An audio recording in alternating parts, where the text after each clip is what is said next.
The next woman I'd like to welcome here on this stage really needs no introduction, but I'm going to give her one anyway. She's a Grammy Award winner. She is an inductee to the Rock and Roll Hall of Fame. She's an Academy Award winner.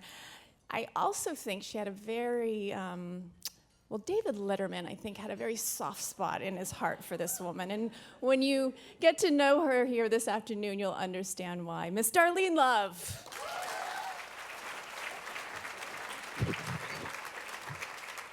Good afternoon. I'm so excited about being here this afternoon with you, and I want to thank you for all the restoration, my faith, and the human nature I've learned about the Coalition for Homeless Women when my lawyer and friend Michael Friedman invited me to this event.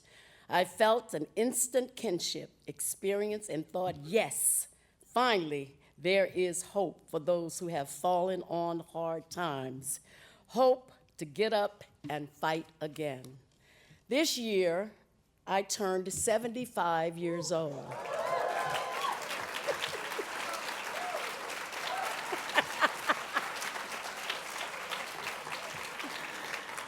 So I've been at this game a long time, and most people think after they see us, this is it. You know, they see us after we put our makeup on, our hair, and we dress up, and that's it. But let me tell you a little story before I get into this, that last night I was working in Boston, and we drove home. We drove here last night to spend the night so I wouldn't have to be scared or nervous that I wouldn't get here on time. We got here about 4:30 this morning. I think I got into bed at 5. And I had 2 phone interviews I had to do this morning that I forgot that I was going to have. But my publicist didn't forget because the phone rang at 10:30, and I did that. But I'm prepared, but I have to tell you this little story. My sister, when I got my first doctorate, gave me this beautiful leather-bound book to put all my papers in, my notes in, so when I come for a presentation, I would look very, very professional. Well, we forgot it. At home somewhere, we don't know. You should see my room upstairs. It looked like a tornado hit it. Because I prepared everything. I put everything where it was supposed to be, but when you're in a hurry and you're rushing, stuff goes everywhere. Well, this here is what I'm holding my notes in. This is what is on the stage in front of me to tell me what song is next. So I'm like everybody else. I'm normal. We forget things, but at least I got something to put all my notes in. Anyway, I want to tell you a little story about a lady named Darlene Love. I started in this business as a backup singer, and I was very successful as a backup singer. Sometimes I wonder why I decided I wanted to get out in front, because it was very easy. And I didn't have to worry about buying clothes or getting dressed or doing anything like that because I was a backup singer. I was raised in a Christian home along with 3 brothers and a sister, and we were taught at the early age that God is the giver of gifts and that our gifts would sustain us. Well, my brothers inherit my father's gift. They're all ministers. My sister and I became singers. My sister was the lead singer in a group called the Honeycomb, and her hit song was Want Ads. She's sitting over there.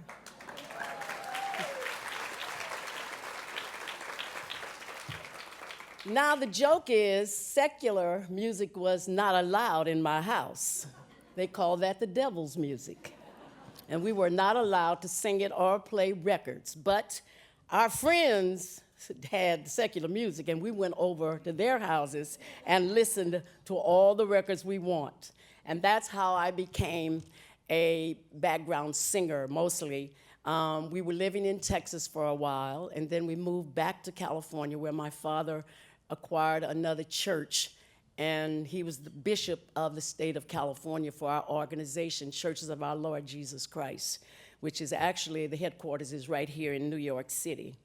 Well, I was very successful. I met this gentleman named Phil Spector. And after I met Phil Spector, And I really did know with the first record I was going to record was going to be under the name of The Crystals. And that record was a #1 record called He's a Rebel. And then what I didn't know that he was going to continue to use my name for other hit records, like He's Sure the Boy I Love, which was a #1 record.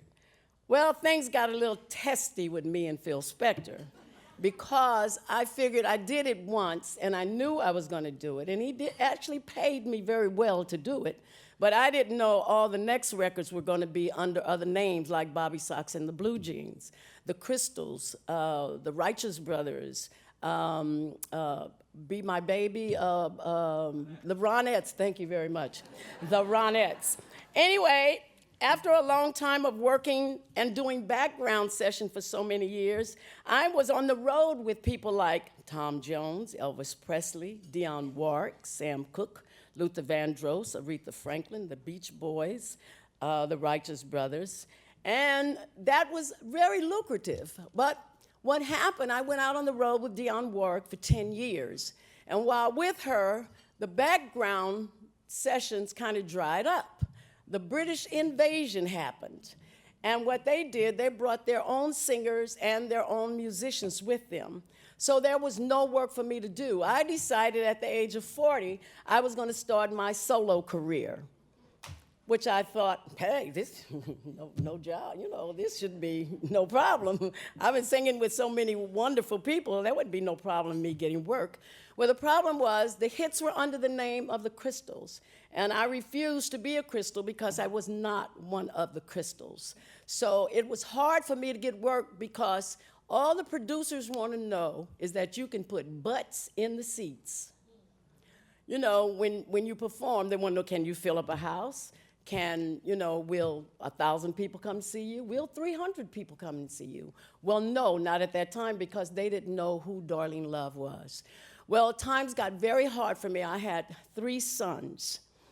And what happened, my mother, I was going through a terrible time. I was being dragged to court for a divorce. Also, my father had passed, so I was really going, it seemed like the world was just closing in on me, and I didn't know which way to go. Well, this is when faith kicked in, because I said, I know I have been given a gift, so I better try to use it right now if I'm ever going to use it, if I'm ever going to get out of this hole I have dug myself into. Well, I had previously, over the years, worked with 2 producers, Lou Adler and Herb Alpert. They were partners in the 60s, and the Blossoms used to do background work for them for about $5 an hour. We worked hard for them. You always work the hardest for people who don't pay you. But they ended up being our friends, and as you know, Lou Adler and Herb Alpert became very, very, what's the word? Thank you very much. Successful in what they were doing. And when times got so hard, my ex-husband was supposed to pick my child up during the week. I had to find enough money to put gas in my car and to drive my son to school, pick him up on Fridays and drive him back to school on Mondays, which was very hard for me because I didn't have a job and I didn't have anywhere to stay. I don't know if people go through this, but I did go through this, that I knew somebody would help me, and the first person I thought about was my mother. She had a home, so I said, and nobody was living with her, so I said, you know what, I'm gonna ask Mom, and I'm gonna go and stay with her. But Mom said no. She didn't want me to stay there with a young kid, even just for the weekend. I said, okay, I'm not gonna get put out by this. You don't want me to be there, that's fine. Well, my brother let me stay at his house. My son slept on the couch, and I slept on the floor. My son thought this was just so funny. He was camping out on the floor. He knows now, at the age of 42, that was not funny. Well, I did call Lou Adler, and I called Dionne Warwick. I told Dionne, I said, listen, I need a job. Can you take me back as a background singer? I figured, listen, I ain't proud, honey. I ain't got nothing else. As that song, ain't too proud to beg. I didn't have to beg. That's what was the great thing. Dionne said, well, I've already hired another singer to take your place, but will $5,000 help you? And don't worry about paying me back. I said, yes, that will help me. And I also went to my friend Lou Adler, and I told him I was really in a crunch and I needed somewhere to live. I just needed a space to get my head together, just to start thinking again, ways of getting away from where I was. And he had me call his accountant and tell his accountant how much money I need, and he said, don't you ever think about paying me back. So that really did help, because once you have a positive thing in front of you, like the coalition, you can start thinking about life, because you don't have to think about the plight that you are in. So that gave me a big start. So what I did, I asked Lou Adler to give me a job. He had a club in Los Angeles called the Roxy. Would you let me perform at your club? Well, he let me perform at his club. And then he put all the musicians together. He invited all the guests, and I did a show there. There I met Bruce Springsteen and Stevie Van Zandt. And Stevie said to me, you need to move to New York. Well, I thought he had lost his mind. Here I am just struggling in Los Angeles. Now I'm gonna move somewhere where it's freezing cold in the wintertime. At least we have sun in California year round. Well, anyway, he talked me into coming to New York because he found me 2 jobs. One job at the Bottom Line and a job at the Peppermint Lounge. So I came to New York and I did my show, and people were surprised to see me. They thought Darlene Love was a ghost. They didn't really think she really, existed because of the records, But then I started working, and I started making more and more friends, because I was determined, whether it was 5 people in the audience or whether there were 10,000 people in the audience, I was gonna do 100% every time I hit the stage. And that is exactly what I did. Here I am today after all the struggles. Phil Spector taking my contract. Once I got out of the contract with him, I went with Philadelphia International. Then he ended up buying my contract back from them and didn't record me. I was on a television show called Shindig in 1965, but he would not record me the whole time I was on that show, for whatever reason.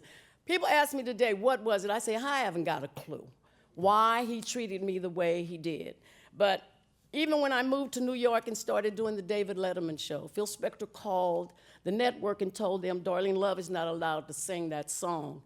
And if you continue to let her sing that song, I'm going to sue you. Well, they politely said, sue us. So after all those years, with him trying to stop me, I just figured, this is all gonna pass. He's gonna get his one day. And I didn't have to do it. Because look where he is today and look where I am.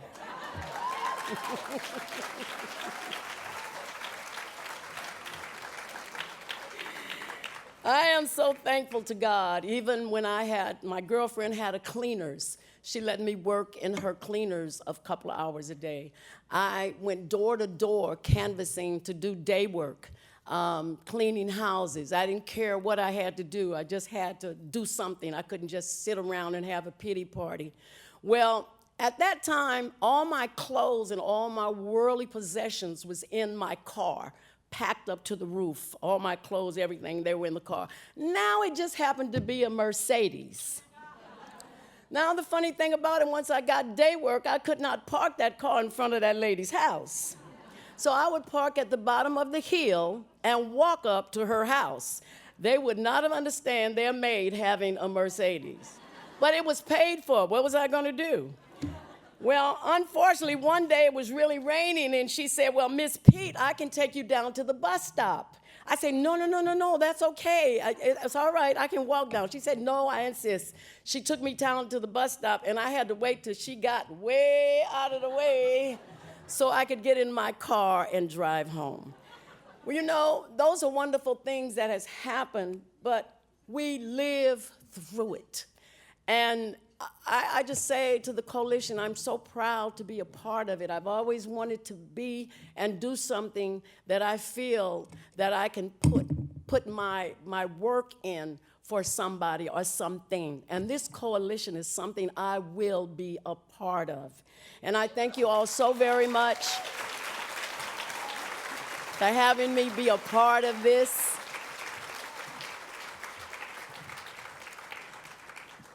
The first step class, I encourage you all. So did the fraternity of great women who overcame their homelessness, namely Halle Berry, Susie Orman, Ella Fitzgerald, Jennifer Lopez, and the Academy Award winner Hilary Swank, and countless others. So thank you again for having me, and thanks to all the coalition sponsors, David Geffen and his team, for giving me this living. God bless you all.